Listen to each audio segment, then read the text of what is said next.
دنیا کے پہلے انسان نے دنیا کے سب سے بڑے پہاڑ کے اوپر چلا تھا، ماؤنٹ ایورسٹ کے اوپر جب ایک ایڈمنڈ ہلری چلا تھا، تو اس سے پہلے جنہوں نے بھی کوشش کی تھی اس پہاڑ پہ چڑھنے کی، یا وہ مر گئے تھے اور یا وہ فیل ہو گئے تھے۔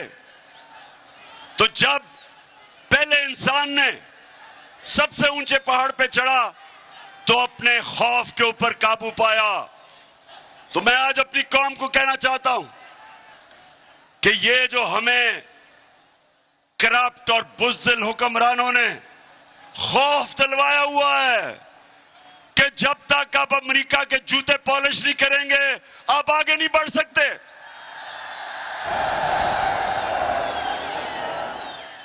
یہ وہ لوگ جو اس ملک میں زیادہ ہماری ملک کی زیادہ سے زندگی میں اس طرح کے حکمران رہے جنہوں نے سپر پاور کے سامنے گھٹنے ٹیکے، اپنی قوم کی آزادی کو،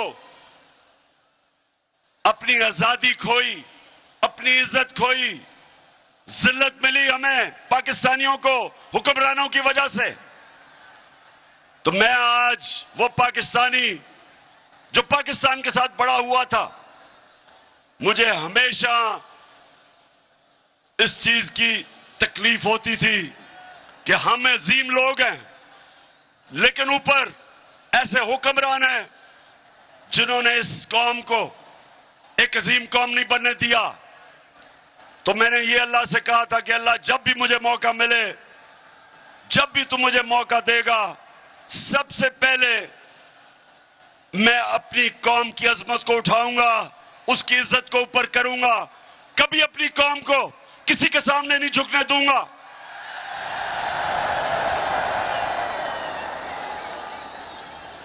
اور پاکستانیوں، اسی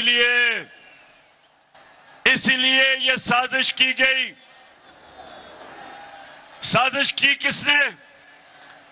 30 سال سے جو اس ملک کو لوٹ رہے تھے، جن کے اوپر کرپشن کے کیسز تھے، جنہوں نے پوری کوشش کی میرے سے کہ میں ان کو NRO دے دوں، یعنی کہ جنرل مشرف کی طرح ان کے کرپشن کیسز ختم کر دوں، پوری کوشش کی۔ کبھی لانگ مارچ، ہر قسم کی بلیک میل، اسمبلی میں برا بلا، میڈیا کے اوپر برا بلا، ذاتیات، گھٹیا قسم کی زبان، ہر بار کہ جی کل گیا تو پرسوں گیا۔ صرف ایک مقصد تھا ان کا کہ میں ان کے کرپشن کے کیسز معاف کر دوں۔ یاد رکھیں، جب یہ دونوں 11 سال انہوں نے باریاں لی تھی دونوں پارٹیوں نے، تو جنرل مشرف نے جو انہوں نے کرپشن کی تھی اپنے پہلے 11 سالوں میں، اس نے ان کے سارے کیس معاف کر دیے، NRO دیا، دونوں باہر بھاگے ہوئے تھے واپس آئے، اور پھر 10 سال دونوں نے اس ملک کو لوٹا۔ ہمارا ملک کا قرضہ 4 گنا زیادہ بڑھا، 6,000 ارب سے ہمارا ٹوٹل قرضہ 30,000 ارب پہ پہنچا۔ اور پھر جو کرپشن کے کیسز ان کے دور میں بنے تھے، انہوں نے میرے اوپر پوری مجھے بلیک میل کرنے کی کوشش کی کہ میں ان کے کرپشن کیس معاف کروں۔ تو ملتان، مجھے یہ بتاؤ، ذرا یہ مجھے ہاتھ کھڑا کر کے بتاؤ کہ کیا مجھے ان کے کرپشن کے کیس معاف کرنے چاہیے تھے؟ اگر میں ان کے کرپشن کے کیسز معاف کرتا، اس کا مطلب کہ میں اقتدار میں ایک نظریے کے لیے نہیں آیا تھا، میں انصاف کی تحریک چلانے نہیں آیا تھا، اس کا مطلب میں بھی کرسی کی سیاست کرنے آیا تھا۔ جس طرح جنرل مشرف نے اپنی کرسی بچانے کے لیے ان کو معاف کیا، تو انہوں نے پھر سازش کی۔ لندن میں جو بگوڑا بیٹھا ہوا تھا،